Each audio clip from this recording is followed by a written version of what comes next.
So that's it.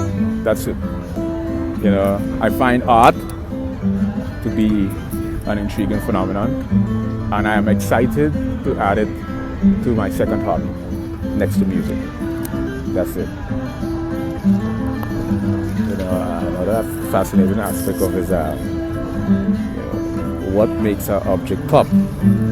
Is it that touch of light, or is that spark of light, or that touch of darkness?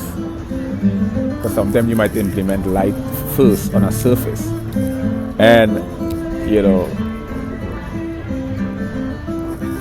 the angle of the light that's reflected on the object determines the length, because the length of the shadow increases and decreases as the sun changes its direction in the sky. Now, all this physics is imperative to understand directly where to cast a shadow